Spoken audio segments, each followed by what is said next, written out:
సంవత్సరాలు తిరిగి అయితే ఉంటుంది. దానివల్ల మనం ఈజీగా అయితే కనిపెట్టవచ్చు ఇది 5 సైజు మొక్కని.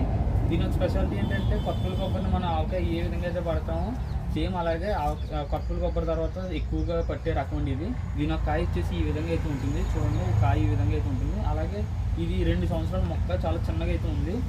ఈ 2 సంవత్సరాల మొక్కే మనకి ఈ విధంగా కాయలు అయితే కాస్తుంది. అలాగే మనకి ఇంకా భూములు వేసుకున్న తర్వాత ఒక 3-4 సంవత్సరాలు పెరిగితే మనకి ఎన్ని కాయలు అనేది కాస్తుందో ఒకసారి ఆలోచించండి. దగ్గరగా మనకి ఇది అంట్లు కాబట్టి మనకి చాలా తక్కువ ఏజ్ నుంచే మన కాయలు అనేది కాస్త మొదలవుతుంది. ఇది మనం ఇంకా భూములు వేసుకున్నట్టయితే మనకి ఇంకా బలం వచ్చి కొమ్మలు వచ్చి ప్రతి కొమ్మలో కూడా కాయ అయితే కాయడం జరుగుతుంది.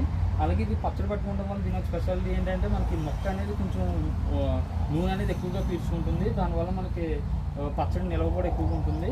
చాలా బాగుంటుందండి ఇది. ఈ ఒక్క వెరైటీ కూడా పచ్చడికి చాలా బాగా ఉపయోగపడుతుంది.